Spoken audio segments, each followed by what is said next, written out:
Shalom, selamat malam. Ada sukacita malam ini? Amin. Kita mau Nggak boleh tidak apa? sukacita malam ini nggak boleh ada.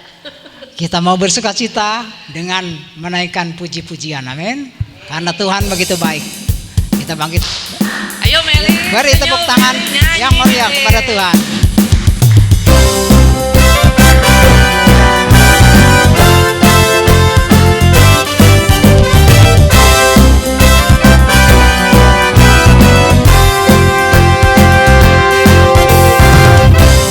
Hari ini hari yang telah dijadikan Tuhan, mari kita bersuka.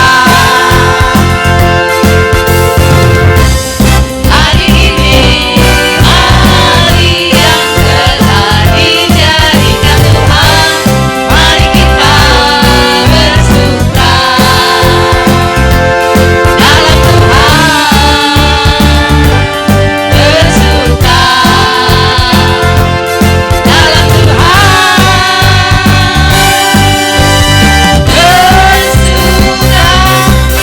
bersuka dalam Tuhan, mari bersuka, bersuka citalah, bersuka dalam Tuhan sekarang, bersuka citalah. Sekali lagi kita katakan hari Hari ini hari yang telah dijadikan Tuhan, mari kita bersuka. Hari ini hari yang telah dijadikan Tuhan, mari kita bersuka dalam Tuhan. Bersuka dalam Tuhan,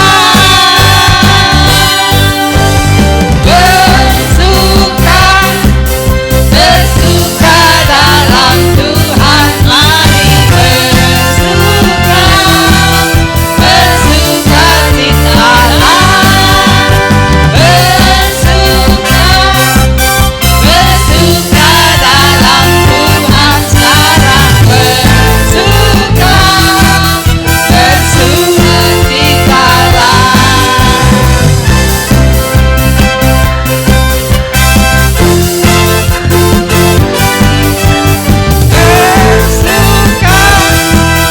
Bersuka dalam Tuhan, mari bersuka, bersuka citalah,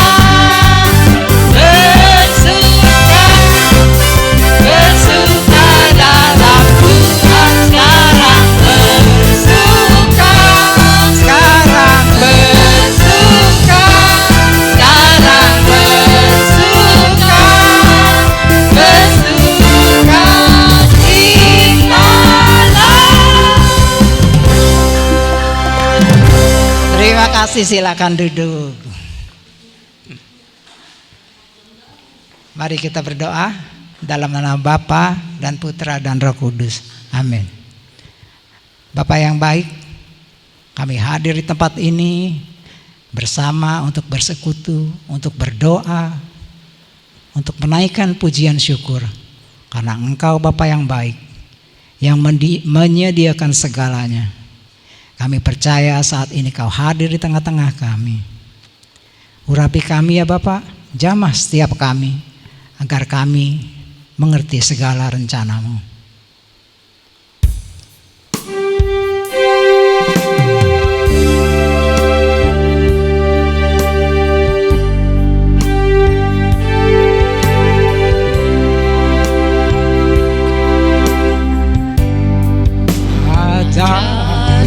Ku mengerti segala rencana-Mu.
Bapa, kami datang malam ini ke hadapan-Mu ya Bapa, membawa hidup ini dengan pujian, membawa kami dengan syukur dan sembah.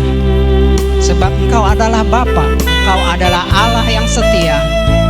Engkau tidak pernah meninggalkan kami. Roh Kudus-Mu mengajar, menuntun jalan-jalan-Mu.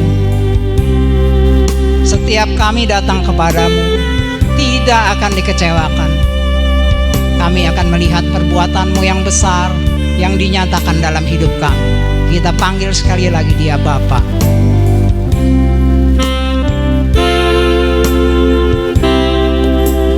Bapakku, ajaib segala rancangan-Mu, Tuhanku, hebat perbuatan-Mu. Engkau sanggup mengadakan segala yang ku perlukan, menurut kehendak-Mu terjadilah.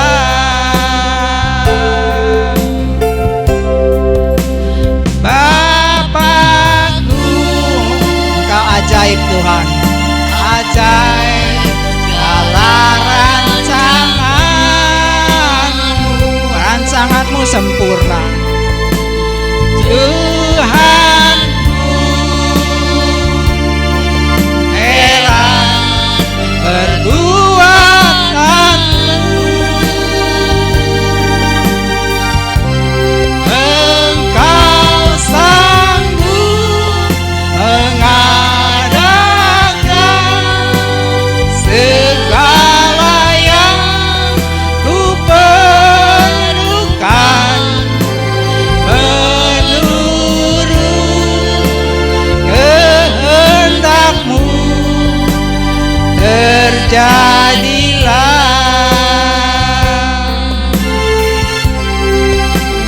Menurut kehendak-Mu terjadilah.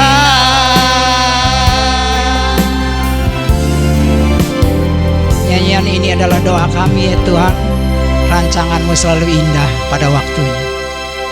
Terima kasih atas berkat-Mu yang telah kami terima sampai saat ini. Terima kasih Tuhan. Terima kasih Tuhan. Terima kasih Tuhan atas napas kehidupan yang boleh kami hirup hingga saat ini. Terima kasih Tuhan. Terima kasih Tuhan.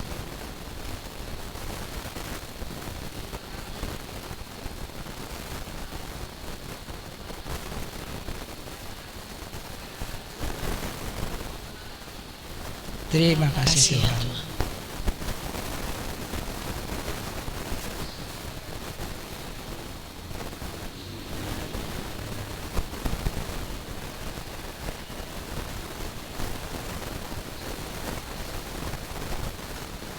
Terima kasih Tuhan. Terima kasih Bapak, kami boleh berkumpul di tempat ini untuk bersekutu, memuji dan memuliakan dan menyembah Engkau. Bukan hal yang satu kebetulan, tapi karena kemurahan-Mu Bapa, kami boleh bersekutu, memuji, memuliakan dan menyembah Engkau. Terima kasih Bapa. Terima kasih Bapa.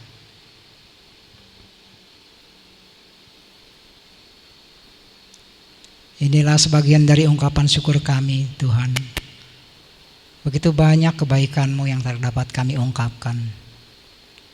Biarlah kasih-Mu selalu meliputi kami. Terima kasih ya Bapak. Kami berdoa di dalam nama Yesus, Tuhan dan kekasih jiwa kami. Amin. Amin. Oleh darah anak domba, kita ditebus, kita diselamatkan.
Silakan duduk. Kita percaya apapun saat ini yang kita alami, pergumulan apapun yang saat ini sedang terjadi pada kita, pribadi lepas pribadi, kita percaya Tuhan selalu menolong kita, Tuhan selalu menjaga kita. Amin. Tuhan tidak akan membiarkan kita jatuh tergeletak di dalam kesusahan, di dalam kesulitan yang kita hadapi. Selalu ada jalan keluar, selalu ada Tuhan menyertai kita sepanjang hidup kita. Tuhan selalu menolongku.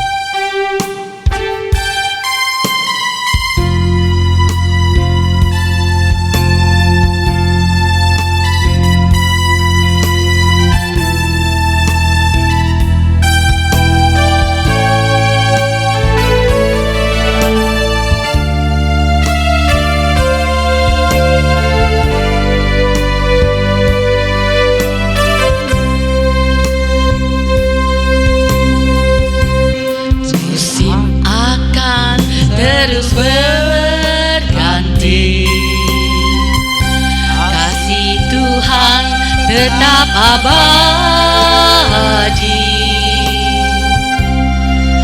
tak akan berubah sampai selamanya.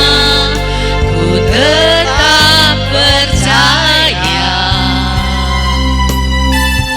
ku yakin Tuhan memberkati, ku yakin Tuhan melindungi. Burung di udara Tuhan pelihara, karena kasih-Nya Tuhan selalu menolongku. Tuhan selalu menolongku,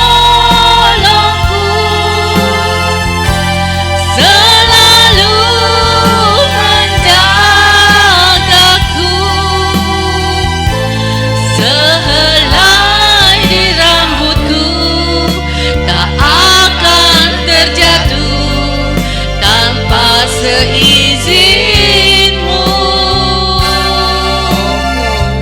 Tuhan selalu menolongku, selalu menjagaku. Dia mengenyangkanku dan peliharaku seumur hidupku. Kita bangkit berdiri, kita masuk lebih dalam di dalam penyembahan.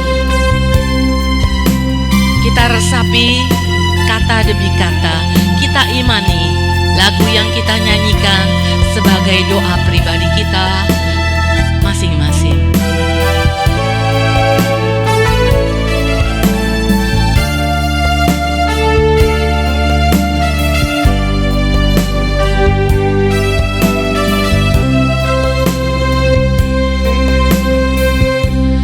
Musim akan selalu berganti, kasih Tuhan tetap abadi, tak akan berubah sampai selamanya. Ku tetap percaya, ku yakin Tuhan memberkati, ku yakin Tuhan melindungi.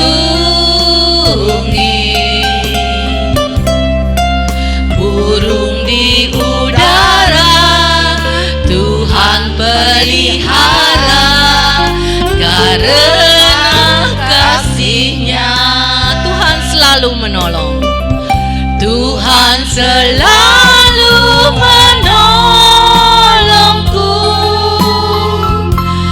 selalu menjagaku,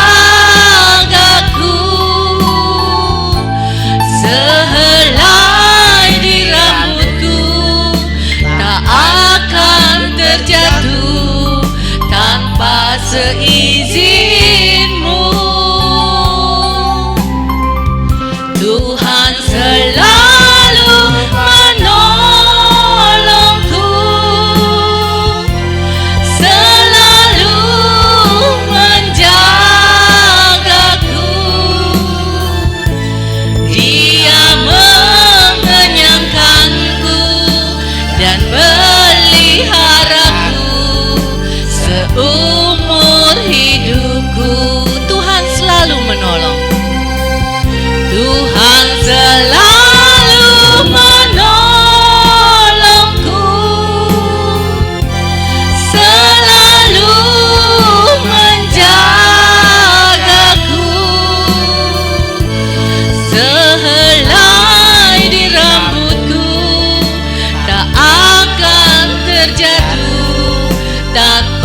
seizinmu. Tuhan selalu menolongku, selalu menjagaku. Dia mengenyangkanku dan peliharaku seumur hidupku. Dia mengenyangkanku. Dia mengenyangkanku dan peliharaku seumur hidupku. Dia mengenyangkanku. Dia mengenyangkanku dan peliharaku seumur hidupku. Dia mengenyangkanku.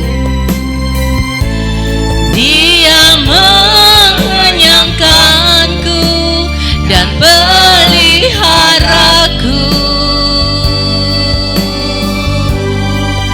seumur hidupku. Oh, Hinamase, Hinamase. Oh, terima kasih Yesus. Haleluya, Engkau maha baik. Haleluya. Oh, asyhadu syapa papa nandara dan barin. Oh, bidi dan nara syara tata dan barin dari nara. Oh, bidi dan baran dan baran dan baran syara rara rara. Oh, ya rara papa dara papa papa papa barin. Oh, syara rara rara papa papa papa papa dan syara rara. Oh, syatu syapa pada dara baran dan syara rara. Oh, barida bara bara syara rara papa papa papa papa. Oh, syatu syapa pada dara bara daba syara rara. Oh, syara tata tara namara syara rara. Oh, syara papa papa bara syara rara. Oh, dira dira dira papa papa. Oh, dira dira ba syara rara. Oh, syatu syapa pada dara. Oh, syara rara. Oh, syara rara papa papa papa papa papa. Oh, syara rara. Oh, syara rara papa papa syara. Oh, syara rara. Oh, syara rara. Syara rara papa papa. Oh, syara syara syara syara. Oh, syara syara syara. Syara syara.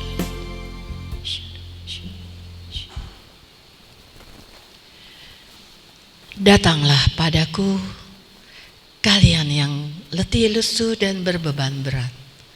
Aku akan memberikan kelegaan.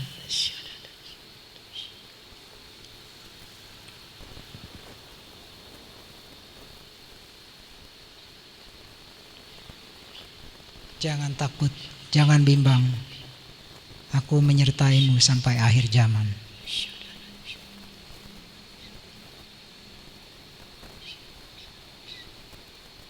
Panggul salib, ikut aku. Kamu akan merasakan kasihku.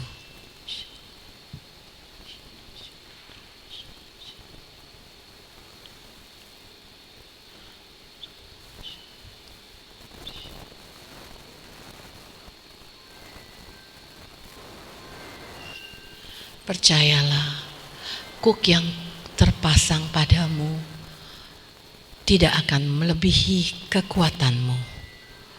Aku akan menyertai engkau.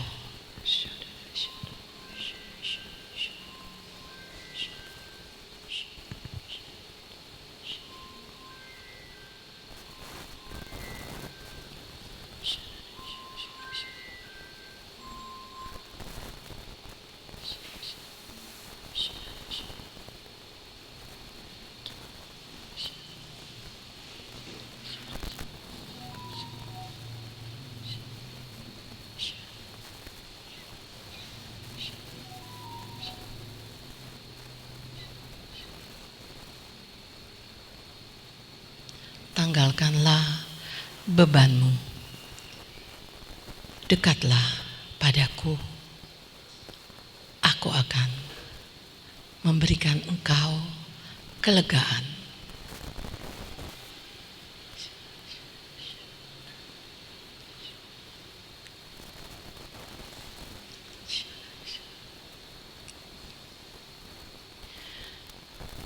Ya Bapak, terima kasih atas lawatanmu pada malam hari ini. Kami percaya Engkau sudah hadir di tengah-tengah kami, mengurapi kami pribadi lepas pribadi. Sebentar lagi Bapak, kami akan duduk diam di dekat kakimu untuk mendengarkan firman yang dibawakan anakmu terkasih, Ibu Yustisia Elisa Sagita. Berkatilah bibir dan lidah beliau, sehingga setiap perkataannya sungguh berasal daripadamu. Kemuliaan kepada Bapa dan Putra dan Roh Kudus, seperti pada permulaan, sekarang, selalu, dan sepanjang segala masa. Amin. Dipersilakan.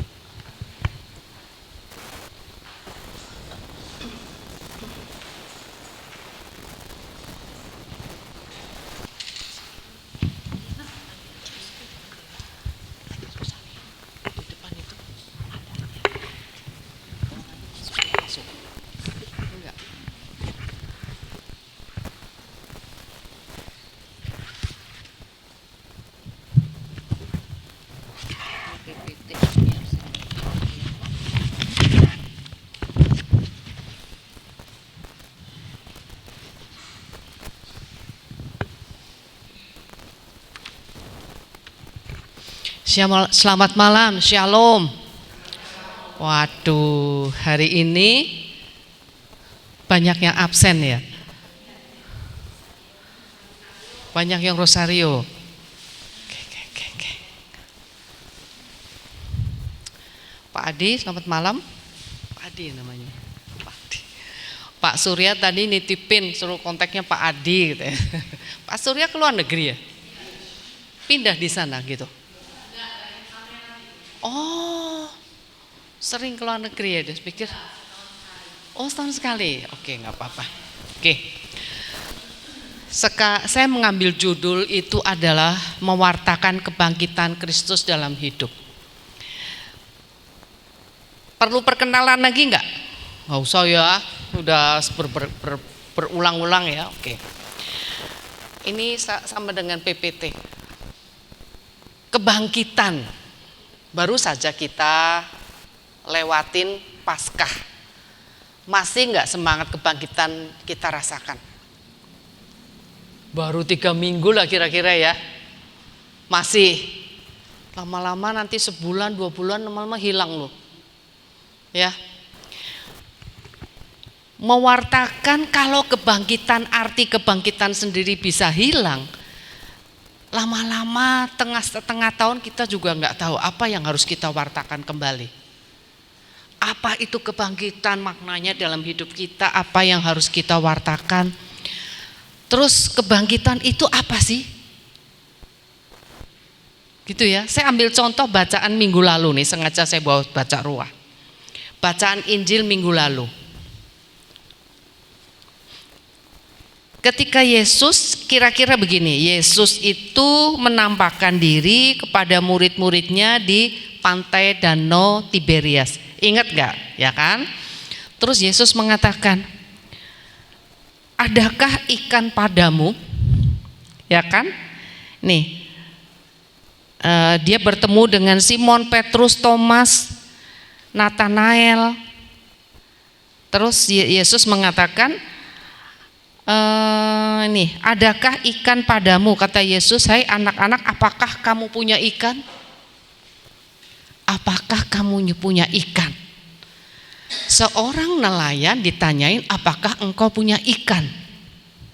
Seorang Kristiani ditanyakan, apakah engkau masih menyimpan semangat kebangkitan Kristus dalam hidupku? Bisa jadi loh, Kita seperti mereka, seorang nelayan tidak punya lagi ikan. Seorang Kristiani tidak lagi memiliki semangat kebangkitan Kristus. Kita nggak tahu apa yang harus kita wartakan. Kita nggak tahu seperti apa kebangkitan Kristus sesungguhnya. Nih ya, nanti kita akan kembali ke sini, kita masuk dulu di dalam mewartakan kebangkitan Kristus dalam hidup. Nah, slide berikutnya boleh Pak?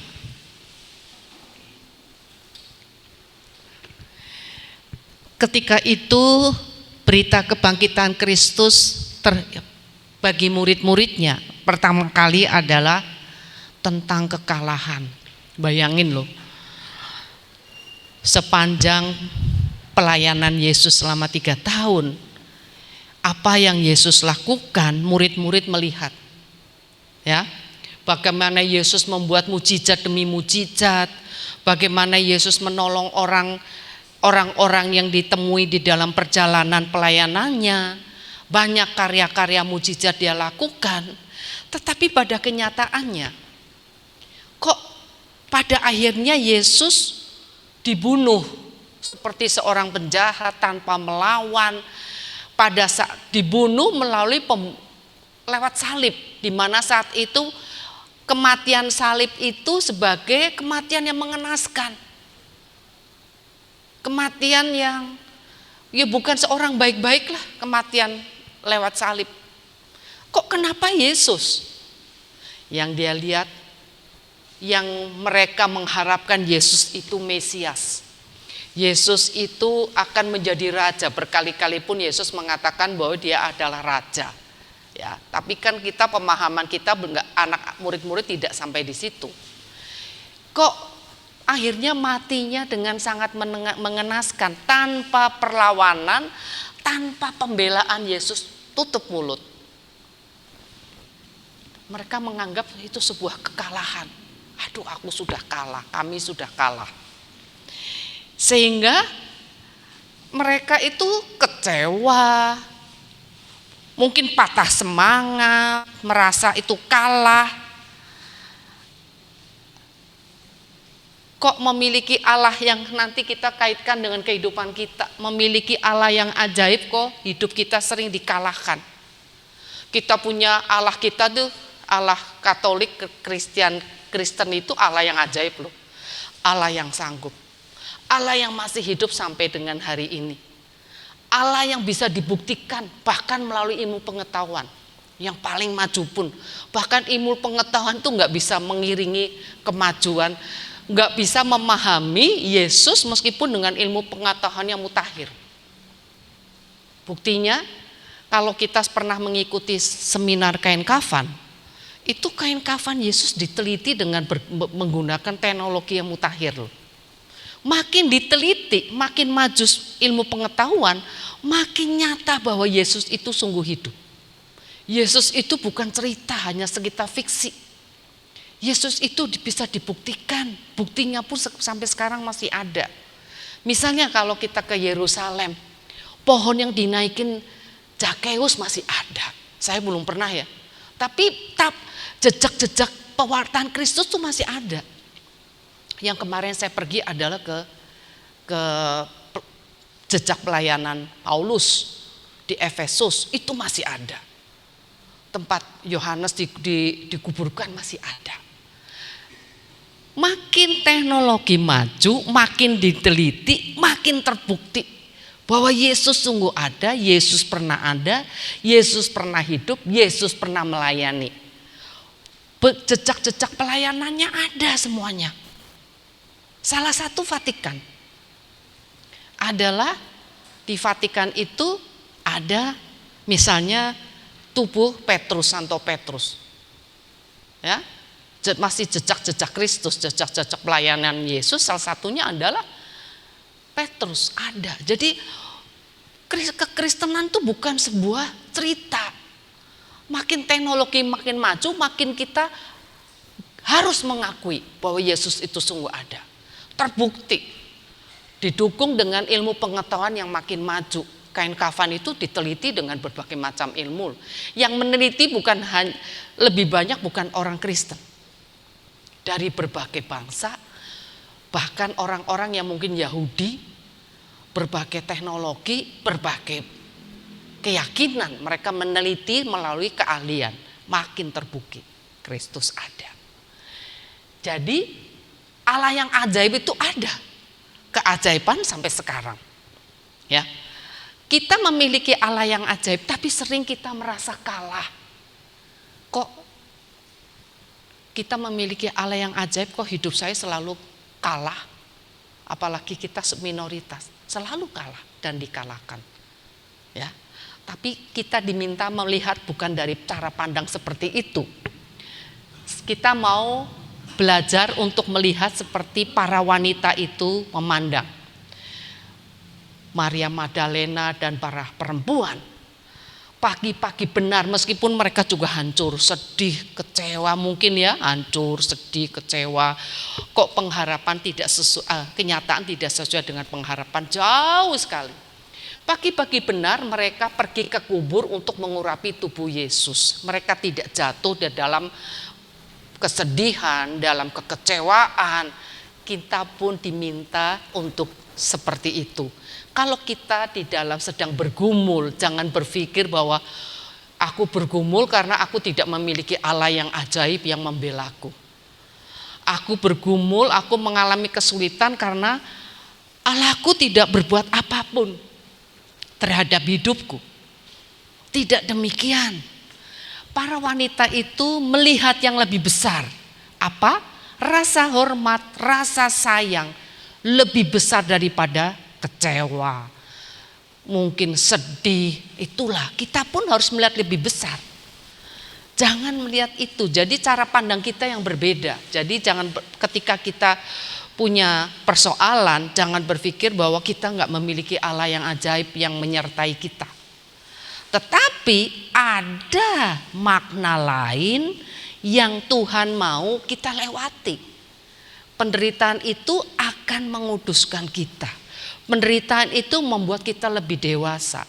Penderitaan itu akan merubah cara pandang kita memandang rahmat Allah, memandang kebaikan Allah. Saya ambil contoh, ini benar terjadi. Saya punya family baru menikah 2,5 bulan, tiba-tiba pisah. Tapi dia bukan Katolik, untuk Kristen. Pisah, terus sepakat, yang pria sepakat mau mengajukan gugat cerai. Ya.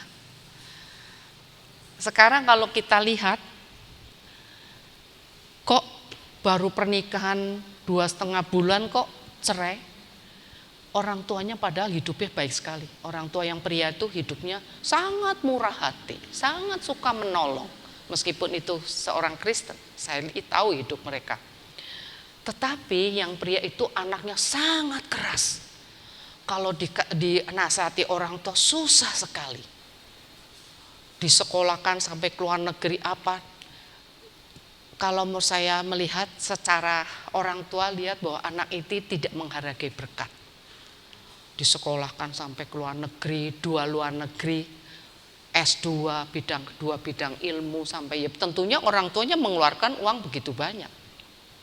Susah diberitahu, sombong. Nah, kalau kita melihat begini, memang saya lihat kasihan ya. Kebetulan ternyata istrinya itu menderita suatu gangguan jiwa, tapi bukan berarti gangguan jiwa selalu itu gila ya. Jadi ada gangguan jiwa sehingga dia memiliki kecemasan yang sangat berlebihan. Sehingga sering berantem, cekcok, perselisihan, apapun bisa jadi trigger, apapun bisa jadi masalah untuk berselisih. Dan perselisihannya bukan ringan-ringan, berat. Terkadang dia bisa pegang pisau mau bunuh diri, ancaman bunuh diri. Itu membuat keponakan saya ini takut. Kok begitu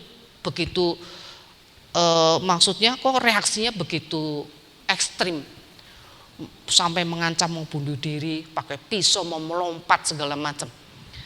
Nah, mengambil satu sisi, Saya kan ngobrol sama itu. Saya lihat nggak ada orang yang bisa menasihati kamu. Saya bilang keponakan, Tuhan sedang menasihati kamu ini. Selama ini kamu susah mendengar kata orang tua. Mungkin orang yang memberikan pandangan juga barangkali nggak didengar karena kamu terlalu sombong. Tuhan menegur kamu melalui peristiwa ini. Maksudnya apa saya nggak tahu. Karya Allah kita nggak bisa memahami, tapi pasti engkau akan dibentuk menjadi sesuatu yang Tuhan berkenan. Mungkin melukai orang tuanya kita nggak tahu. Dengan itu orang tua terluka, tapi ketika dinasihati keras, anak itu keras. Yang nggak tahu kalau orang bilang sekarang bilang luka batin di kita, tapi saya nggak pandang dari segi itu. Tapi yang jelas karakternya keras, tidak menghargai orang. Tuhan mendidik lewat ini. Banyak loh kita kadang-kadang ya. Ini salah satu juga saya. Saya masuk di dalam pelayanan juga tahun kira-kira 16 tahun yang lalu. Ya. Kenapa? 16 tahun yang lalu. Berangkal dari masalah keluarga. Kalau keluarga saya tenang-tenang saja, saya nggak mungkin melayani. Happy kok hidupnya, sudah nggak ada kekurangan. Saya punya grup untuk adventure, happy. Saya adventure dari sampai ke ujung kulon. Bersama teman-teman tuh naik elf tuh kemana-mana tuh, ujung kulon lah, itu Kiluan ya, Kiluan, Lampung, lihat dolphin, ujung kulon, terus ke Sukabumi, kemana-mana, nggak ada masalah, waktu selalu terisi penuh. Tetapi ketika punya masalah, saya disadarkan hidup tidak hanya itu, ada yang saya lupakan, yaitu relasi dengan Allah. Ketika kita biasanya dijatuh di dalam pencobaan, jatuh dalam masalah, kita baru merasa gagahku itu nggak ada gunanya, kekuatanku nggak ada gunanya. Kembali semua, kita akan kembali semua pada penyelenggaraan Allah dan kuasa Allah. Nah ketika itu baru saya menyadari, saya merasa dulu nggak butuh ke gereja juga nggak tiap minggu, penuh. Adventure kan biasa Jumat, Sabtu, Minggu, nggak ada. Jadi gereja itu ya mungkin nafas, ya setahun nafas 3 kali lah, nggak Natal Paskah doang. Tapi beberapa saat yang ketika kita benar bisa baru pergi. Jadi Tuhan tuh menjadi nomor sekian. Ketika kita dihadapkan pada masalah, kita baru sadar, bagaimana aku menempatkan Tuhan dalam hidupku. Bagaimana selama ini sikapku terhadap penyelenggaraan Allah? Apakah aku pernah mengucap syukur? Betul nggak? Kita sering lupa itu, kalau nggak dijatuhkan dalam masalah kita lupa bahwa segala sesuatu yang terjadi pada hidup kita semuanya karena rahmat Allah, karena belas kasih Allah, karena kebaikan Allah. Kita tuh nggak bisa apapun. Kita tuh nggak ada apapun. Coba bayangkan kalau kita sudah tertidur di peti, apa yang bisa kita lakukan? Di apapun kita nggak tahu. Mau dibikin lipstik yang warna merah kita nggak suka juga, kita nggak bisa berontak. Apapun kita nggak ada. Semuanya adalah karena penyelenggaraan Allah. Jadi ketika kita belajar dari itu ya, kalau kita mau melihat dalam peristiwa seperti para perempuan, bahwa dia melihat yang lebih besar daripada penderitaannya, kesedihannya, mungkin kekalahannya. Dia melihat bahwa dia, saya ingin menyampaikan rasa hormatku kepada Allah dengan mengurapi tubuhnya, rasa sayangnya. Nah kita pun demikian. Kita juga mengesampingkan rasa marah, mengesampingkan rasa benci, karena rasa sayang lebih utama. Kita melakukan pelayanan terhadap sesama seperti melayani Tuhan. Harus kita bandingkan itu, kalau enggak kita enggak kuat. Terhadap orang yang kita sebel, kita bisa enggak melayani? Enggak bisa kalau mengandalkan diri sendiri. Tapi kalau kita ibaratkan dia adalah Allah, yang saya layani, pasti kita bisa. Kalau enggak kita nggak bisa. Orang yang nyebelin, orang yang terang-terangan nggak suka kita, bagaimana kita melayani? Negur aja nggak bisa. Yang keluar justru sumpah serapah. Tapi kalau kita melihat yang lebih besar, kita menempatkan Allah sebagai segala motivasi, tujuan motivasi kita, pasti kita bisa. Jadi kita diajari untuk melihat yang lebih besar. Jangan aku, perasaanku, egoku, duniaku, alasanku menjadi utama, menjadi lebih besar sehingga menutup hati. Mata hati kita tertutup karena kemarahan, karena kebencian, gitu ya. Nah, kalau tenggelam dalam kesedihan maka tidak dapat melihat kemuliaan Allah. Kalau para perempuan itu sedih, kecewa, di rumah saja nggak mau pergi pagi-pagi, dia tidak akan melihat kubur yang terbuka, tidak akan melihat, tidak akan mendengar kabar sukacita dari malaikat. Kristus sudah bangkit, kabar sukacita, nggak akan mendengar itu. Kita pun kalau tenggelam terus di dalam kesedihan, mungkin kita juga satu saat bisa mengutuki Tuhan. Benar nggak Tuhan Engkau ada? Tuhan Engkau ternyata nggak bisa berbuat apapun terhadap penderitaanku. Aku sudah begini. Kita akhirnya apa? Tawar menawar, seolah kita sudah berjasa kepada Allah. Kalau kita tenggelam di dalam masalah kita, tenggelam di dalam kesedihan kita tidak akan dapat melihat kemuliaan Allah. Kita tidak akan menyediakan diri kita untuk penyelenggaraan Allah. Ya kan? Betul? Setuju nggak? Ya. Dah, next berikutnya, Pak. Nah, sekarang tadi soal kekalahan, kedua soal putus asa dan patah arang. Ya. Para murid itu ya tadi saya katakan sedih. Dia juga putus asa karena apa? Harapan dia bahwa dia, oh selama ini guruku ini Allah yang suka membuat mujizat, Allah yang ajaib. Dia berharap satu hari kalau dia jadi raja, sungguh jadi raja. Ya seperti kata Ibu Yakobus, duduk di sebelah kiri atau kanan. Nah itu nawar, dia bayanginnya sudah muluk-muluk. Ya kan? Tapi kenyataannya kok mati tersalib. Mati sebagai kematian yang saat itu mengenaskan. Harapan dia, bayangan dia, imajinasi tentang bagaimana dia nanti kemudian hidup bersama Allah, ikut tersalib. Ya. Nah, ikut tenggelam dalam kesedihan sehingga tidak mampu merasakan kehadiran Allah. Bayangin, orang yang dalam perjalanan ke Emmaus, itu yang di sebelahnya tuh Yesus loh. Tapi mereka tidak bisa merasakan kehadiran Yesus, tidak mengenalinya. Bahkan Yesus sendiri diajak berbicara mengenai bagaimana Yesus disalibkan, padahal dia sendiri itu. Dia akhirnya tidak bisa mengenali. Kita bukan berbicara bahwa Yesus akhirnya mempunyai wujud yang ilahi, tidak berbicara itu, tapi kita kaitkan bahwa kalau kita tenggelam di dalam masalah kita tidak akan dapat merasakan hadirat Allah. Karena masalahku menjadi lebih besar, persoalanku menjadi lebih besar dari Allah. Kita tidak boleh biarkan itu. Semua orang pasti selama kita hidup, gak mungkin kita clean masalah itu, gak ada. Masalah itu tanda kita hidup. Masalah itu tanda kita tidak hidup sendiri. Ketika kita berelasi, pasti akan timbul masalah. Namanya piring dengan piring, pasti akan timbul gesekan.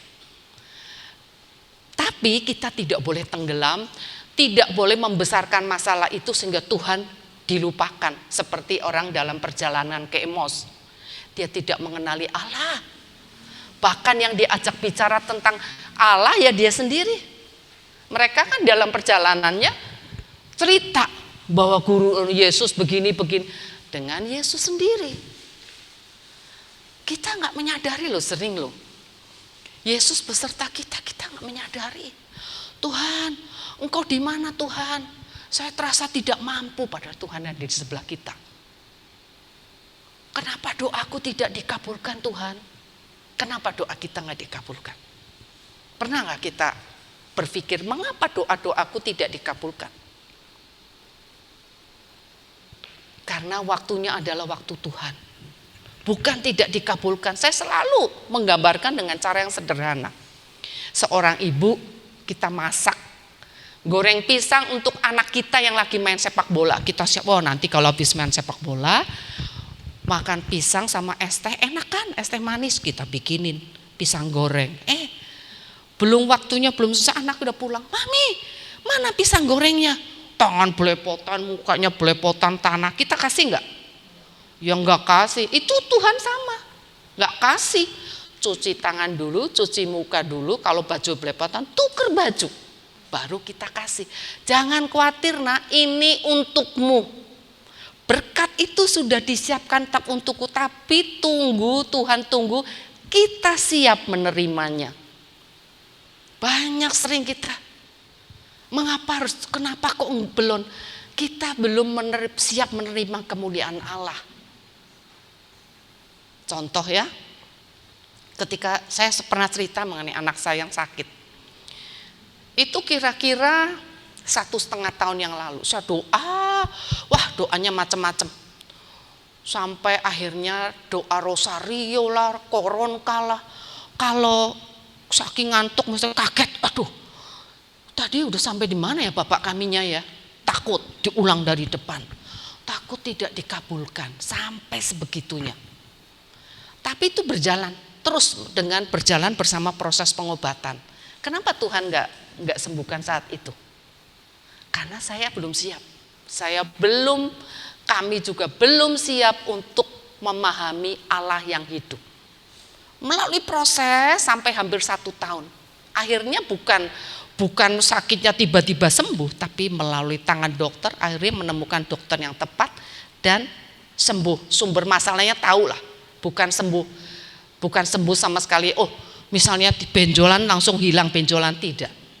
Tapi bisa tumbuh lagi benjolannya karena masalahnya adalah hormonal. Tapi kan kita jadi tahu bagaimana akhirnya mengendalikan hormonal. Tapi proses itu bukan saat itu juga di ketemuan dokter itu tuh enggak, melalui proses yang panjang. Melalui proses ketemu dokternya jam 3 pagi daftar. Itu kan melatih kita. Ketika itu kan pasti doa sudah banyak sekali. Saya sampai 1 titik bukan lagi Bapak kami dan koronka. Hanya doanya Yesus anak Daud, kasihanilah kami. Hanya sampai itu dengan hati yang hancur. Itu yang paling penting, bukan menghafal teks, tapi dengan hati hancur, dengan hati yang menyadari bahwa aku sungguh membutuhkan Engkau Tuhan. Saya sungguh merindukan kuasa-Mu hadir. Sehingga kita bisa mengatakan, Tuhan Engkau sungguh baik. Coba nyanyikan itu setelah kita mendapatkan rahmat Allah. Bisa menangis, bisa merasakan dengan hati yang hancur. Itu yang saya rasakan. Jadi kenapa doa tidak dikabulkan? Tuhan melihat kita siap menerima. Belum saatnya menerima. Ya seperti anak yang tangannya masih kotor, cuci tangan dulu. Tapi kita menyadari sendiri, bukan kalau itu kan cuci dulu. Ayo, ibu kan biasanya gitu. Ganti baju, cuci muka, pelepotan. Tuhan kita kan bukan sosok manusia. Dia adalah Allah, Roh Ilahi. Kalau kita mempunyai relasi, kita akan tahu kehendak Allah. Oh Allah maunya ini. Oh Allah maunya aku lebih berpasrah. Nah sehingga kita bisa mengimani itu. Tuhan Engkau sungguh baik, kasih-Mu melimpah. Bisa nggak kita merasakan dikasih melimpah-limpah kalau tidak melalui proses itu? Jadi melalui proses itu saya bisa merasakan. Tadi saya baru baca ada orang autoimun sakit terus dia main piano sambil nangis nyanyi Tuhan sungguh Engkau baik. Luar biasa, juga ikut merasakan, aduh Tuhan saya pernah merasakan seperti itu. Saya pun kalau menyanyi itu saya masih merasakan getar kasih-Mu dalam hidup kami. Bukan yang dari ada tiba-tiba ada, tapi kita diberikan pengertian untuk sabar, untuk menerima, untuk bersandar seutuhnya kepada Allah. Jangan membesarkan masalah kita. Jangan karena masalah kita lupa siapa penyelenggara hidup kita. Ya. Nah, Nah, ini kan tadi kan hidup benar, saat sulit seperti Allah tidak menyertai, akhirnya putus asa. Tentu tidak seperti itu. Ini adalah penggambaran ini ya. Kembali lagi ke bacaan Injil minggu lalu. Kita ini sering seorang Kristiani, tetapi iman kita ini nggak ada. Seperti nelayan ditanyain, kamu punya ikan nggak? Lah nelayan kok sampai nggak punya ikan? Hari-hari kegiatannya adalah mencari ikan. Zaman dulu tentunya beda dengan sekarang, ikannya lebih berlimpah mungkin. Seorang Kristiani bisa jadi hak yang paling hakiki dalam hidup kita tuh iman, nggak ada. Karena apa? Karena masalah, karena pergumulan, karena aku lebih besar daripada Allah. Jadi Allah itu menjadi lebih kecil. Ya, ini kan disebutkan. Nah, terus Yesus mengatakan apa? Tebarkan jalamu sebelah kanan. Dia kan pernah mengatakan ini. Ketika itu tebarkan jalamu.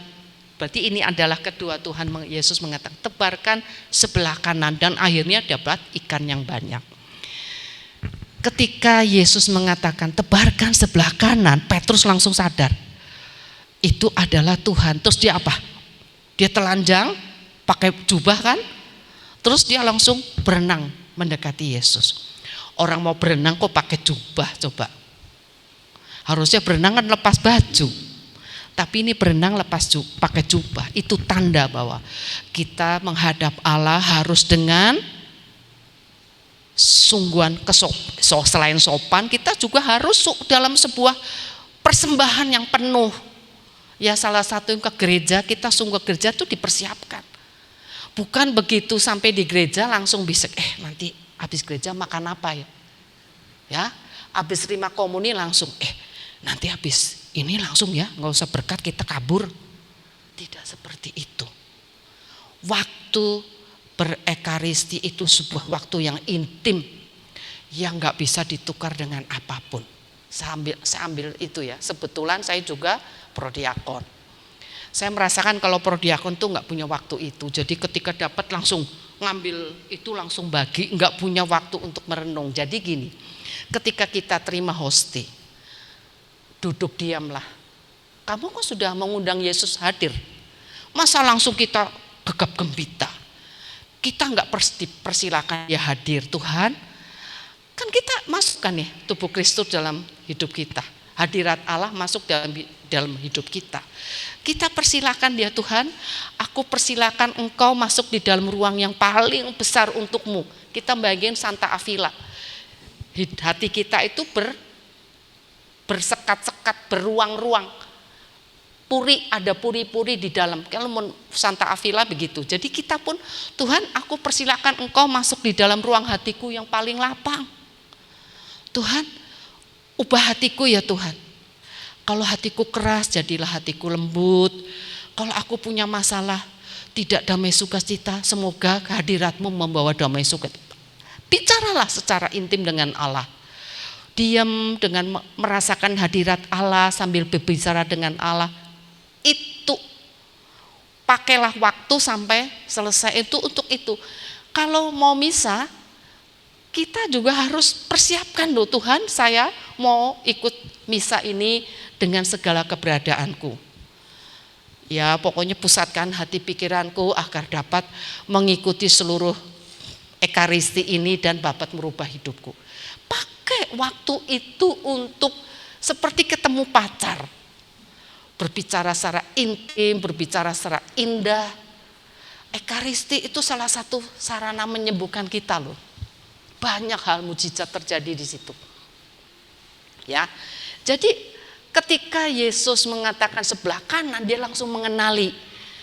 Yesus selalu memberikan tanda-tanda kita untuk mengenali hadiratnya. Nah, hidup kita ini, apakah kita tiba-tiba menunggu Yesus dalam sosok Yesus Kristus seperti patung? Tidak. Yesus itu hadir dalam sesama kita. Ketika kita merasakan dikasihi oleh sesama. Terima kasih Tuhan Yesus, engkau hadir dalam sosok si A misalnya. Terima kasih Tuhan, aku merasakan kasih-Mu. Terus begitu terus kita. Nah ini sama hadirat. Jadi kita melihat bahwa Yesus bisa hadir melalui apapun. Mereka itu sampai tidak mengenali karena kesedihan, mungkin rasa kalah, rasa putus asa lebih besar daripada rasa-rasa yang lain terhadap Allah. Ya, oke Pak, lanjut Pak.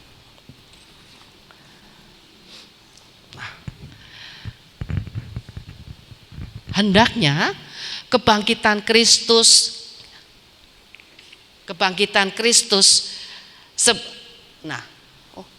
slide ketiga berapa ini? Keempat ya. Oke.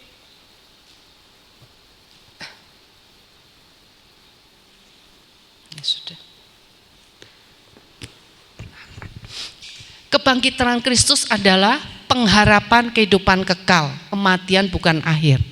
Ya, kebangkitan Kristus itu sebuah pengharapan akan hidup yang panjang.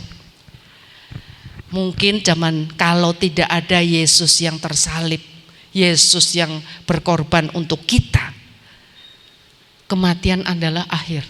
Sudah nggak ada kehidupan lagi. Tapi ketika Yesus menjadi korban salib, kematian adalah awal kehidupan baru. Karena apa? Kematian sendiri sudah dikalahkan. Yesus adalah korban anak sulung, domba yang terbaik yang dikorbankan untuk memulihkan relasi kita dengan Allah karena dosa. Jadi jangan berpikir bahwa dosa itu, dosa masih kecil, nggak apa-apa, toh saya nggak membunuh. Sering orang begitu kan. Kamu mau kira-kira besok masuk surga enggak? Ya surga singgahlah api pencucian palingan. Saya kan enggak membunuh, saya enggak berzina, saya enggak ini yang 10 perintah Allah diperintahkan. Tapi kita kadang lupa. Kita melakukan dosa yang sama itu, jangan berpikir dosa yang pertama kita cukup dengan pengakuan dosa. Dosa kedua belum tentu loh. Dosa pertama kita lakukan karena tidak mengerti. Tuhan ampunilah mereka karena mereka tidak tahu apa yang mereka perbuat. Tapi ketika kita sudah tahu tapi kita lakukan, apakah sama perlakuannya dengan yang pertama ketika kita tidak tahu? Ketika kita sudah tahu setiap dosa itu melukai hati Allah, tapi tetap kita lakukan. Selalu ada pembelaan, yang penting aku tidak membunuh. Tapi membunuh karakter juga lebih jahat loh. Banyak dosa-dosa yang seperti ini. Saya selalu beberapa kali saya berikan contoh yang sederhana. Saya bergosip pada ibu ini tentang ibu ini misalnya. Saya bergosip kan pakai telepon, hanya aku dan engkau yang tahu dan Tuhan. Tapi setiap ucapan gosip saya lakukan itu sudah menjadi dosa, meskipun dia nggak tahu loh. Relasi saya dengan dia tuh baik-baik saja. Saya bisa pura-pura baik, senyum, padahal hati sebel tuh tetap bisa. Itu sudah ketika saya bergosip, itu sudah dosa. Itu sudah hitam, kalau kita bilang dosa adalah hitam. Karena tidak ada abu-abu, adanya hitam dan putih. Jadi jangan menyederhanakan dosa. Hati-hati ya. Nah ini pengharapan kehidupan kekal. Jadi kalau kita mau menjadi bagian dari kehidupan kekal, bisa memandang Allah dari muka ke muka, seluruh hidupku adalah untuk mempersiapkan sampai aku layak. Yang paling kadang-kadang bagi kita itu enak tapi enggak enak, kehendak bebas. Tuhan tuh kasih kebebasan kita tuh bebas sebebas-bebasnya.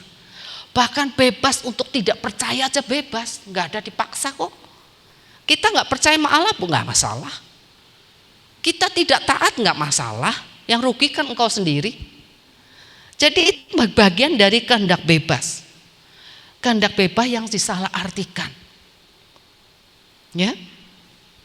Nah, dia bangkit, kematian dikalahkan, hidup dimenangkan. Bagi umat beriman, kematian awal kehidupan baru. Paskah awal kebangkitan manusia baru.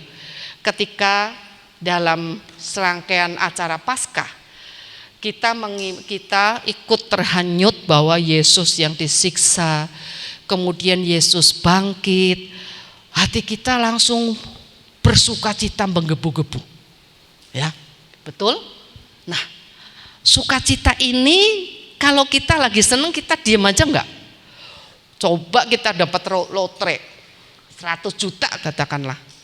Itu sekeluarga udah tahu semua pasti. Kita pasti ingin memberikan sukacita kepada siapapun, betul nggak Bu? Pasti kita akan sampai, aduh aku dapat untung loh, nggak usah 100 juta. Di jalan nemu handphone iPhone, aduh gue beruntung banget puji Tuhan. Dapat handphone di jalan, semua tuh dikabarin, kabar sukacita.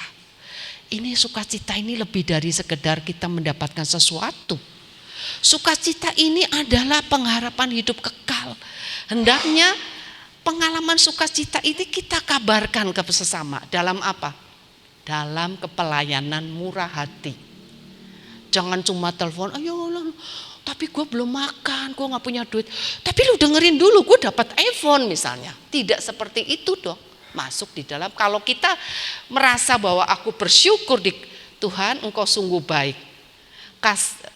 Tadi nyanyi, Tuhan engkau sungguh baik, kasih-Mu melimpah. Ketika itu coba bayangkan, yang ada di dalam hati kita penuh dengan kasih. Gak ada yang lebih berharga daripada kasih Allah. Coba kita nyanyikan sambil pejam mata. Supaya untuk merasakan, coba kita bergumul dan Tuhan melepaskan.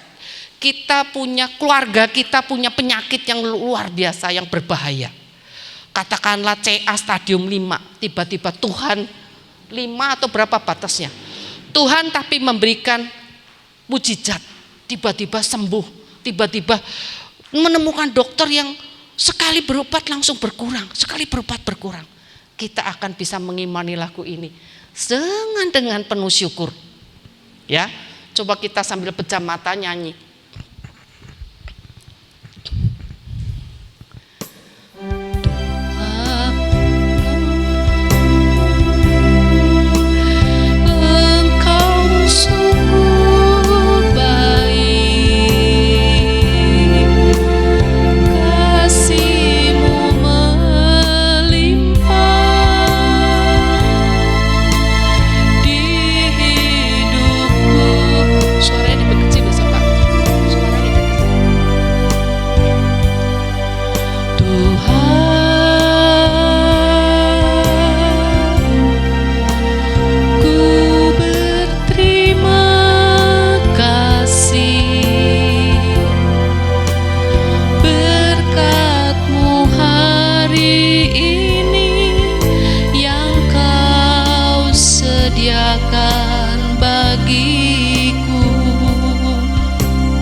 Saudara-saudari, ketika hidup kita tidak sesuai dengan harapan, saya masukkan dalam Yeremia 29 sebab selalu kita ingat itu.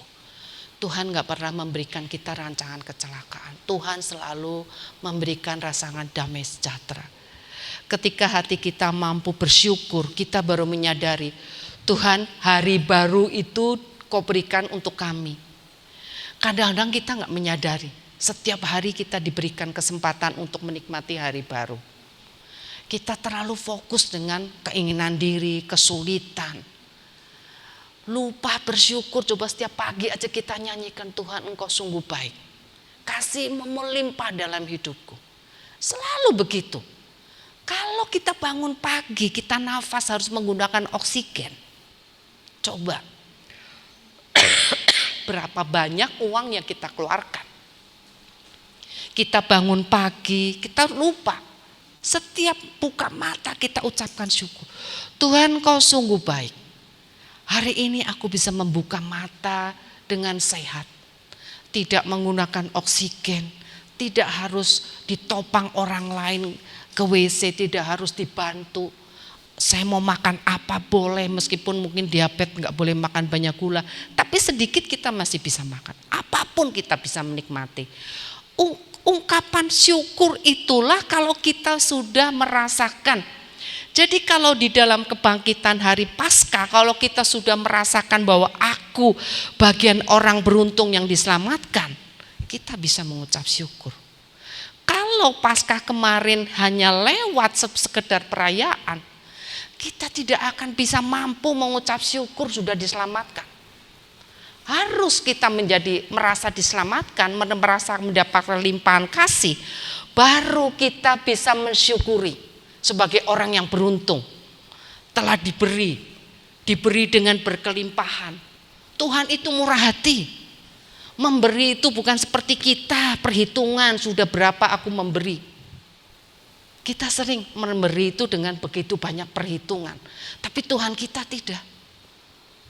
Memberi seperti apa yang kita butuhkan, bahkan kita tidak pikirkan. Kita mikirin, wah aku akan diberi ini, tapi Tuhan bisa memberi lebih. Kan apa yang dipikirkan kita bukan dipikirkan Tuhan. Dia memberi yang terbaik. Mungkin dikasih 10 ini Tuhan gak akan kasih 10 botol, misal saya mintanya 10 Tuhan gak kasih 10. Karena ketika kita dikasih 10, kita sakit, kita jadi serakah. Ya kan, kita jadi serakah, kita sakit. Itu. Jadi pertama kita gak boleh berprasangka negatif. Tuhan selalu memberikan kita rancangan terbaik. Ketika kita menghadapi kesulitan apa, yang diperlukan hanya sujud, bertekuk lutut, menyerahkan semuanya kepada penyelenggaraan Allah. Saya tidak lagi berdoa rosario. Yesus anak Daud, kasihanilah aku. Yesus anak Daud, kasihanilah anakku. Yesus anak Daud, semuanya kuserahkan dalam penyelenggaraan kasih-Mu, penyelenggaraan penuh kerahiman dari-Mu. Sampai satu titik itu bentuk kepasrahan. Pasrah sudah. Orang bilang sudah sepasrah-pasrah, tidak dapat yang aku lakukan selain hanya berserah. Tuhan maunya kita begitu. Miskin di hadapan Allah. Bukan kaya pemikiran kita, kaya argumentasi. Tapi miskinlah di hadapan Allah sehingga kita 1000% bersandar kepada kebaikannya. Itu yang diminta di dalam kitab suci. Boleh terus Pak?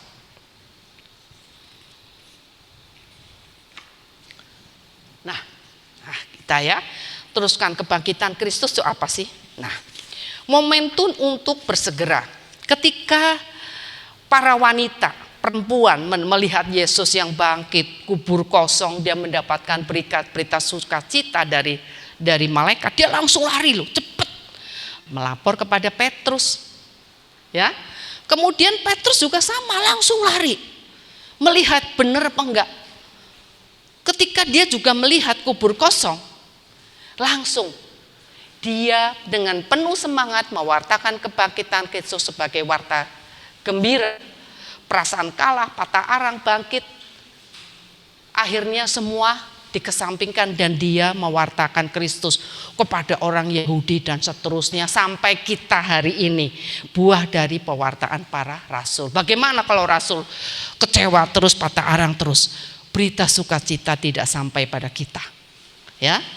Terus nah, Tadi saya katakan kalau kita merasakan ketika di dalam Paskah sebagai perenungan kebangkitan Kristus, kita sungguh-sungguh merasa bersyukur, Tuhan berkorban untukku, aku diselamatkan karena Engkau Tuhan yang telah memulihkan.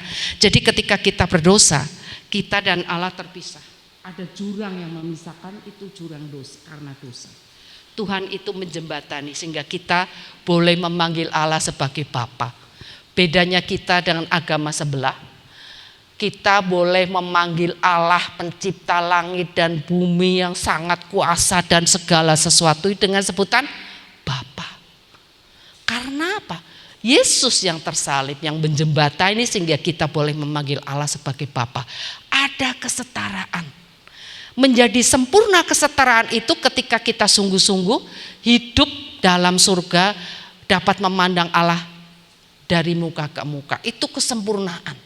Kesempurnaan sebagai anak dan bapa melihat Allah dari muka ke muka. Itu yang kita rindukan semuanya ya. Jadi ketika menyadari kebenaran tentang Kristus, para murid bersegera. Ya tadi katakan kalau kita dapat lotre kita langsung pasti. Minimal saudara kita akan tahu. Kakak, adik, waduh, gue beruntung, gue dapet undian 1M. Itu satu RT tahu semua pasti. Kita bersegera menyampaikan warta sukacita. Warta sukacita tentang Allah lebih besar dari itu. Tidak tergantikan ketika kita sudah menjadi orang kaya dan Lazarus di neraka dan surga. Apa yang aku miliki mungkin 100M. Kita rela loh memberikan hanya untuk setetes air. Tapi ketika itu harta surga tidak diterbeli oleh seberapapun besar harta dunia.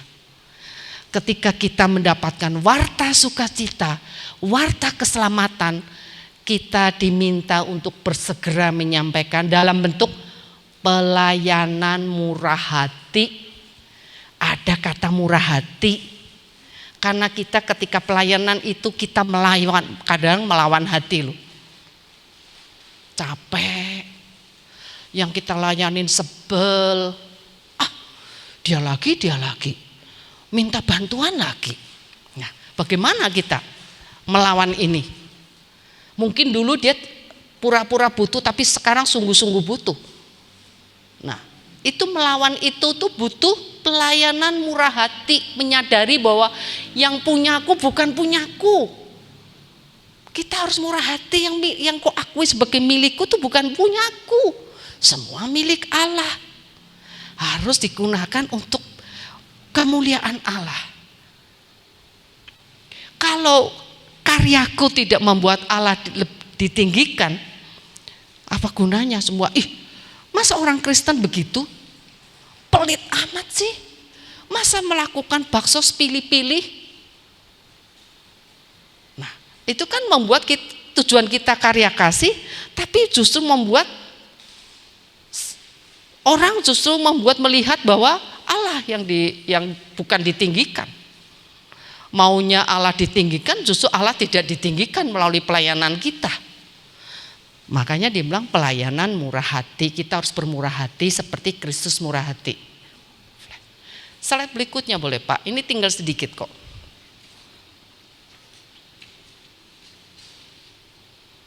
Oke, jadi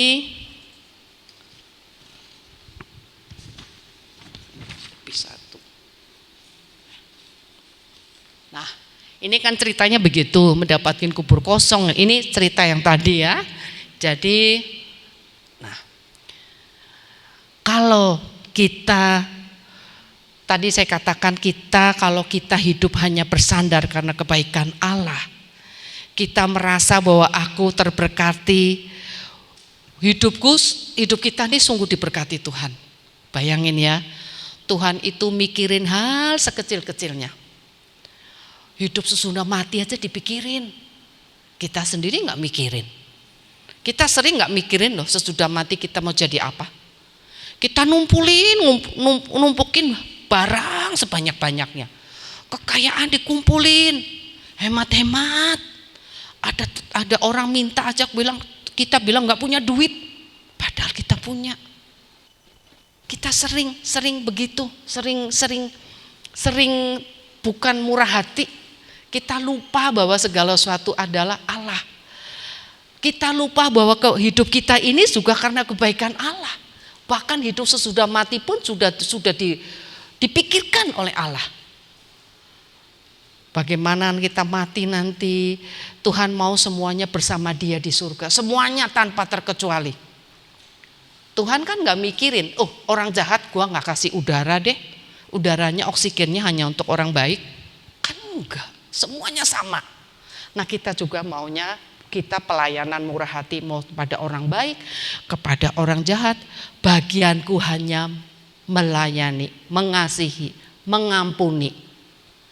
Soal penghakiman itu Allah, ya. Kalau kita sudah ada pada posisi ini, itu yang menjadi bagian 2 Korintus. Inilah, cukuplah anugerahku bagimu. Kita kalau sudah dapat anugerah, yang lain enggak penting lagi. Hidup memang kan, sebab justru dalam kelemahanlah kuasaku menjadi sempurna.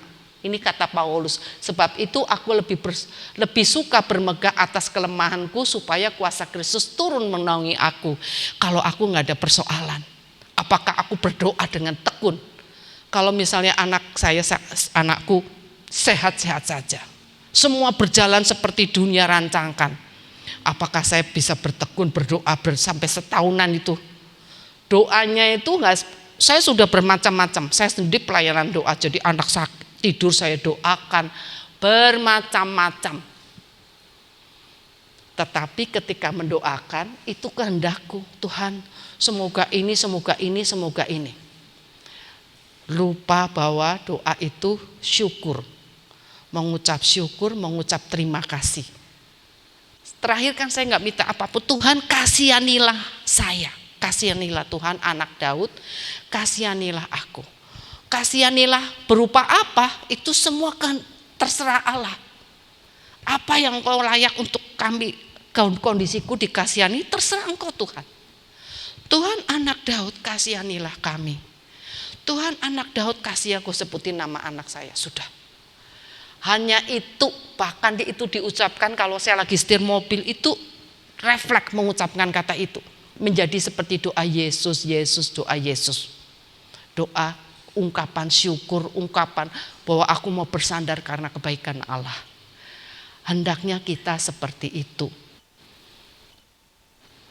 Slide berikutnya Pak.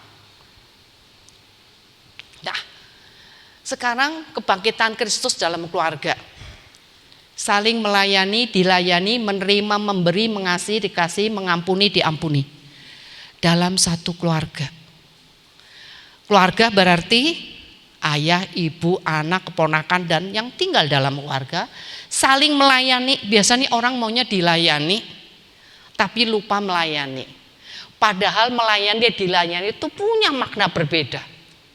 Melayani kita melatih kerendahan hati. Dilayani kita juga kerendahan hati. Misalnya belum tentu, misalnya ada satu orang pemimpin bos masuk di dalam PD. Ya, dia biasa melayani dia susah, tapi dilayani dia juga milih-milih.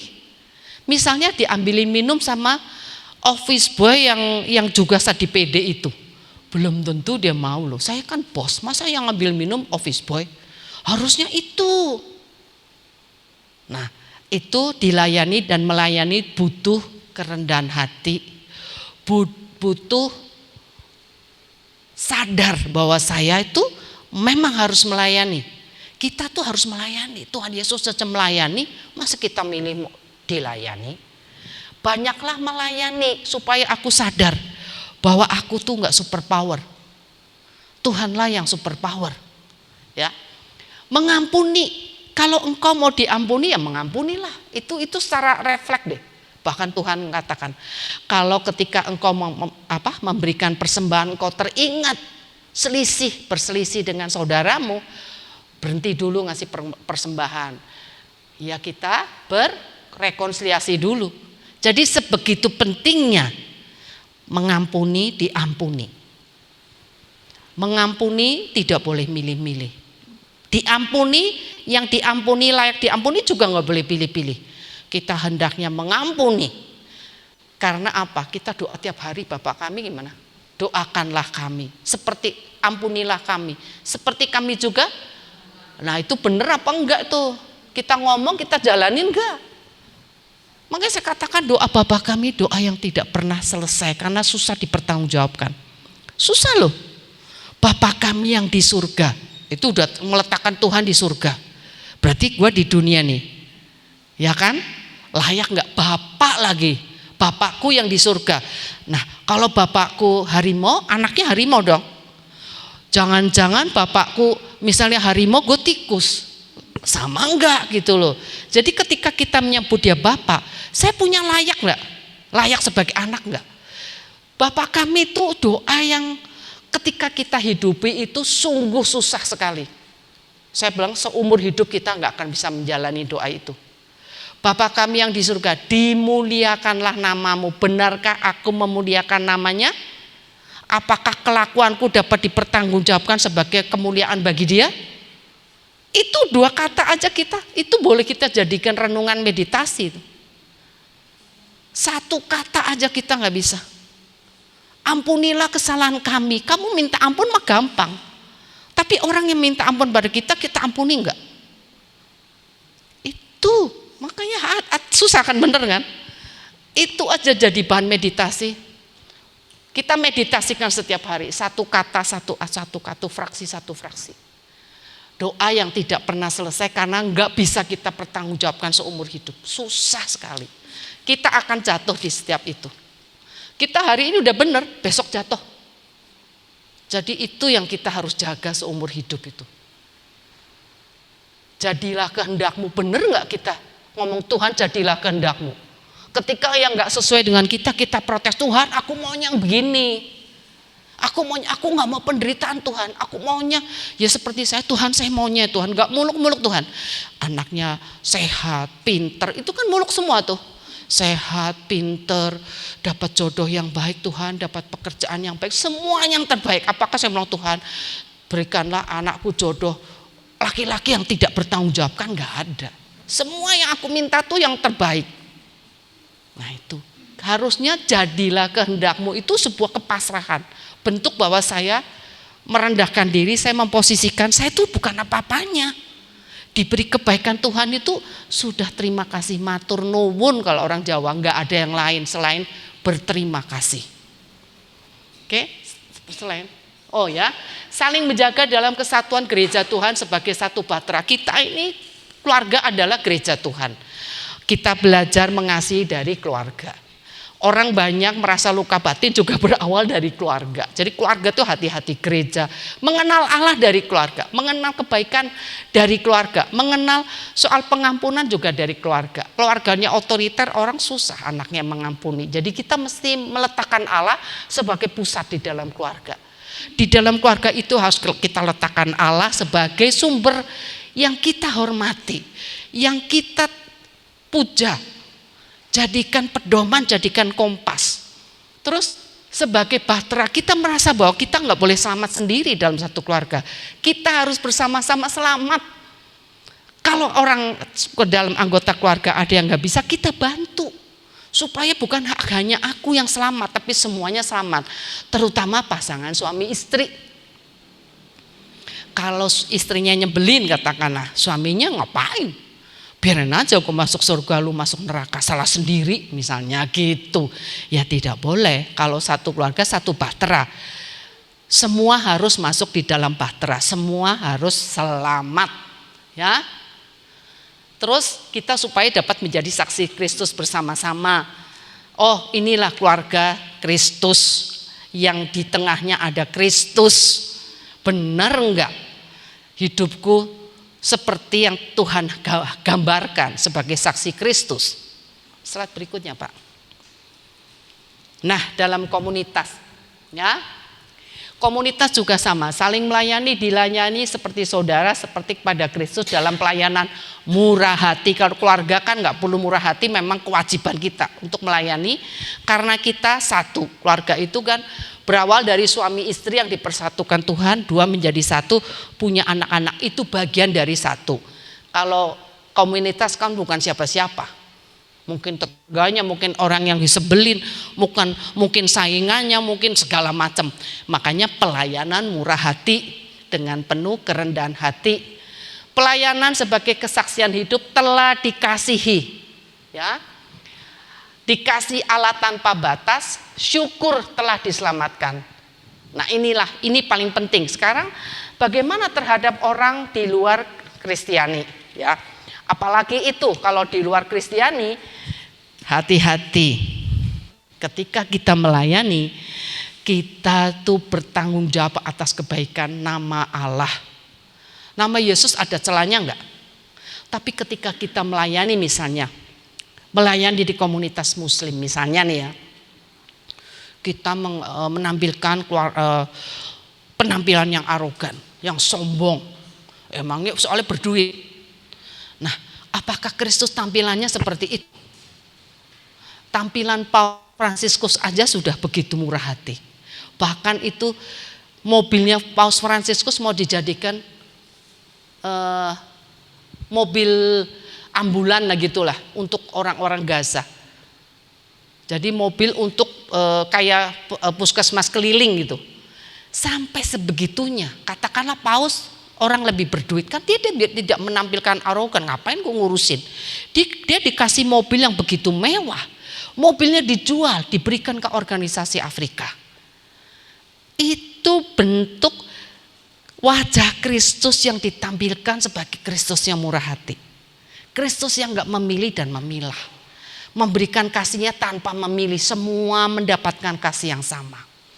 Terhadap kita melayani dalam komunitas, di luar komunitas Kristiani, kita harus lebih hati-hati. Nama baik Allah kita pertaruhkan. Hati-hati. Orang bisa pikir, masa Kristus kok begitu wajahnya. Sekarang di dalam wajah Paus Fransiskus kita seneng gak? Semuanya, bahkan orang muslim pun bisa terima. Yang gak bisa terima tuh orang Yahudi. Orang muslim semua terima. Bahkan ketika meninggal itu Menteri Agama demikian berduka. Kenapa? Dia berhasil membawa wajah Kristus. Wajah Kristus yang murah hati, wajah Kristus yang penuh kasih. Bahkan dia mencuci kaki para narapidana yang agamanya enggak semua Katolik. Ada yang Muslim, ada yang segala macam di situ. Dia enggak melihat, agamamu apa? Katolik, Islam, enggak jadi, gue enggak mau cuci. Ya tidak. Nah itulah bentuk Paus itu berhasil membawa wajah Kristus kepada kita semua. Nah kita pun diharapkan seperti itu.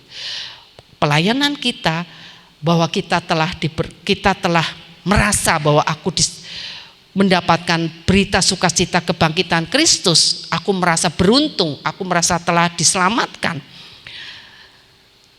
Dalam bentuk pelayanan terhadap siapapun. Ya, tentunya kalau kita sukacita masa keluarnya pengutuk ya enggak. Kita merasa diberkati, tentunya kita akan menyampaikan dengan sukacita. Wah, aku diberkati. Paus Fransiskus, setiap orang yang berrelasi dengan dia nggak ada yang kesannya negatif. Kesannya semua positif. Karena dia menampilkan dengan wajah letih pun dia senyum, dia melayani dengan hati. Demikian kita, hati-hati. Jadi warta kebangkitan Kristus ketika disampaikan kepada saudara kita yang bukan Kristiani, kita harus hati-hati karena yang kita bawa tuh nama baik Kristus. Ya, jadi kita sungguh harus menjadi wajah Kristus yang hidup melalui hadirat kita, melalui pelayanan kita, melalui kita yang hadir di hadapan mereka tuh seperti Kristus yang hadir. Sebab akhirnya mereka mau mengenal, oh inilah kekristenan, inilah Kristus. Jadi mereka bisa menerima Kristus melalui hadiran kita. Kita perkenalkan Kristus yang penuh kasih melalui pelayanan kasih kita. Ya itu ya. Jadi demikian renungan kita mengenai kebangkitan Kristus di dalam hidup sehari-hari, dalam keluarga, dalam komunitas, dan dalam kehidupan di luar Kristiani. Semoga renungan kali ini menjadi inspirasi bagi kita untuk tetap memelihara berita kebangkitan Kristus dalam hidup. Itulah kekuatan kita untuk melayani, karena kita sudah diberkati, kita bersyukur sudah dikasih Allah tanpa batas. Oke, terima kasih saudara-saudari dan teman-teman semua. Kalau ada salah-salah kata mohon dimaafkan ya. Tuhan Yesus memberkati. Dan acara berikutnya kita mau bacakan wujud doa. Ya, oke ya. Oke. Mari kita bersama-sama berdiri. Kita mendoakan bersama-sama.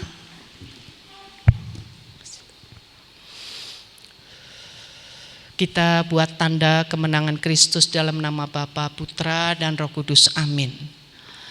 Tuhan Bapa di surga, kami mengucap syukur Tuhan dengan sepenuh hati, merasakan bahwa kami adalah anak-anak yang beruntung, memiliki Allah seperti Engkau, memiliki Allah seperti Engkau, yang terus merencanakan kebaikan bagi hidup kami sejak dunia ini diciptakan. Sampai hari ini pun kami selalu Engkau sertai Tuhan, dalam suka dan duka, dalam untung dan malang, dalam setiap kejatuhan kami selalu menemukan Engkau menyertai kami Tuhan. Tuhan Yesus, di hadapan kami ini ada begitu banyak doa-doa yang terkumpul Tuhan. Doa yang merupakan keluhan hati, pengharapan akan kebaikan-Mu, pengharapan akan hadirnya kuasa dan kasih-Mu dalam hidup mereka Tuhan.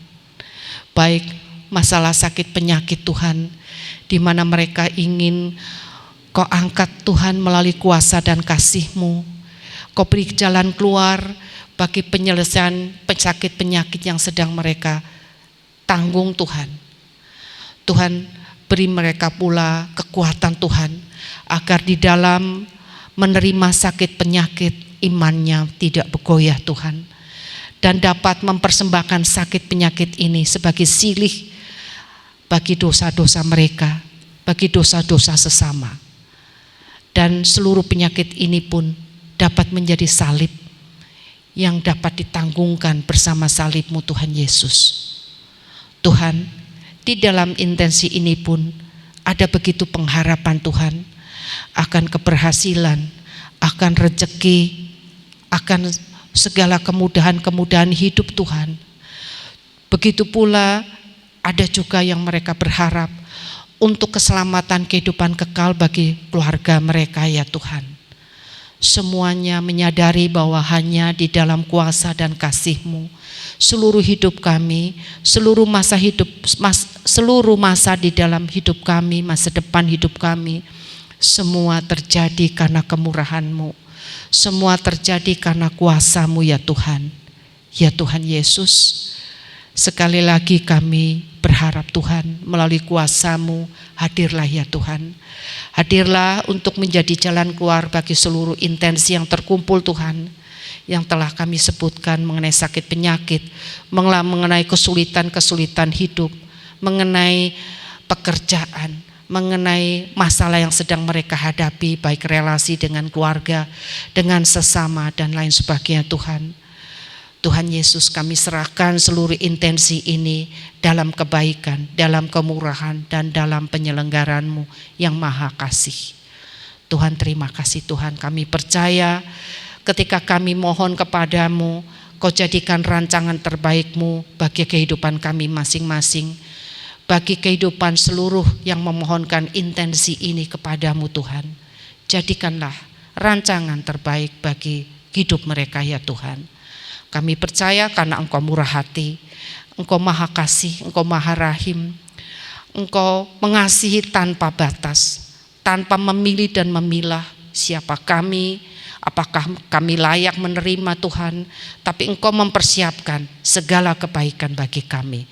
Terima kasih Tuhan Yesus, kemuliaan kepada Bapa, Putra, dan Roh Kudus, seperti pada permulaan, sekarang, selalu, dan sepanjang segala abad. Amin. Dalam nama Bapa, Putra, dan Roh Kudus. Amin. Terima kasih. Terima kasih.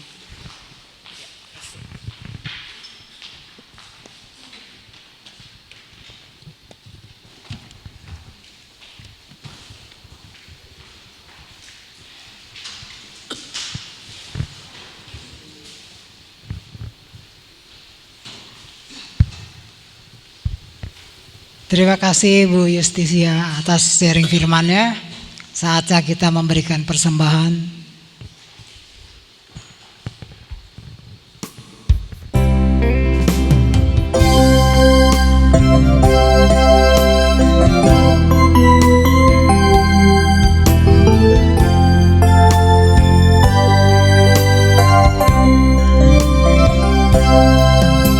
Yang terutama di dalam hidup ini, meninggikan nama Yesus.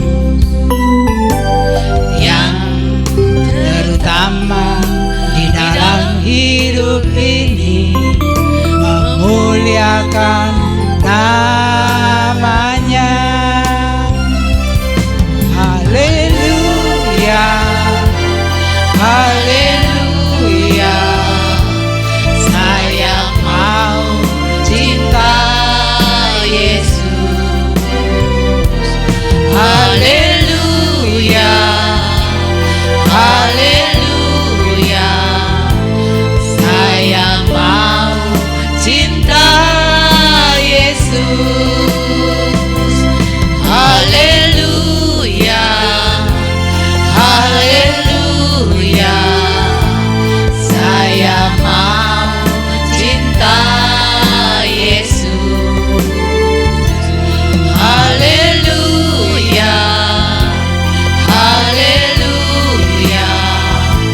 Saya mau cinta Yesus.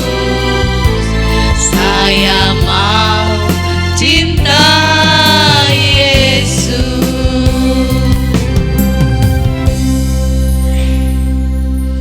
Selamat malam Bapak. Terima kasih atas firman-Mu yang telah Kau sampaikan melalui anak-Mu terkasih, Ibu Yustisia Elisa Sagita. Mohon Kau pakai Ibu Yustisia lebih hebat lagi sehingga dapat menjadi berkat bagi banyak orang. Dan nama-Mu akan semakin ditinggikan dan dipermuliakan. Mohon berkati beliau ya Bapak, baik di dalam pekerjaannya, di dalam keluarganya, maupun di dalam pelayanannya. Terimalah dan berkati juga persembahan kami agar menjadi kudus dan berkenan di hati-Mu. Sebentar lagi kami selesai acara persekutuan doa ini, kami mau pulang ke rumah masing-masing. Mohon lindungi kami, tutup bungkus dengan kuasa darah-Mu yang kudus, agar kami terhindar dari segala yang jahat. Terima kasih ya Bapak, kami berdoa di dalam nama Yesus Tuhan dan Pengantara kami. Amin. Dalam nama Bapa dan Putra dan Roh Kudus. Amin.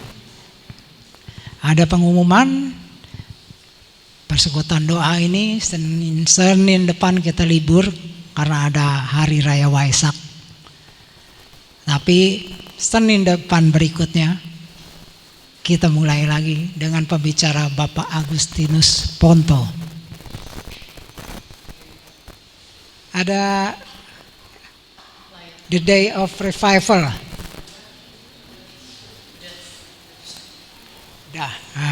Tapi udah pada tahu ya sebagian. Kalau yang mau ikut boleh kontak-kontak tim. Jadi biar kita bisa daftarin. Selanjutnya ada titipan dari suster.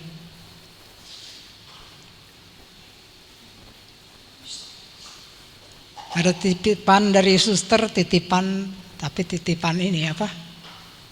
Biaya untuk renovasi atap asrama Santo Fransiskus Tanjung Karang. Katanya tuh atapnya mau dibetulin. Jadi banyak yang bocor. Nah, kalau ada yang tergerak untuk ikut menyumbang, boleh kontak kita, nanti kita bisa salurkan ke sana. Gitu, sekian omongan hari ini. Kita mau tutup dengan satu pujian, sebab Dia hidup. Mari kita bangkit berdiri.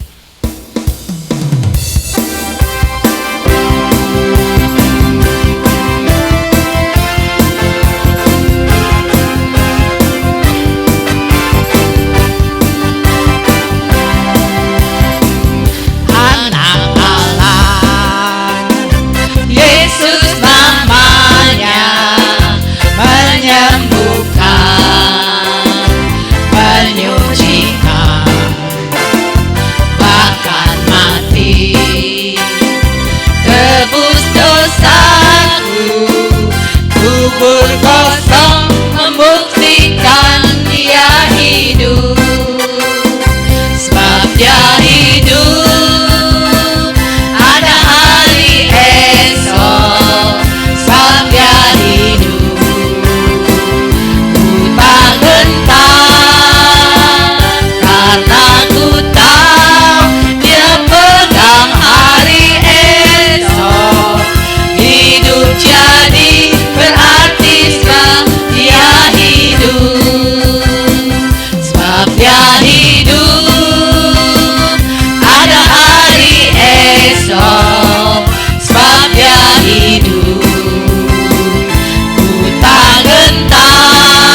ya.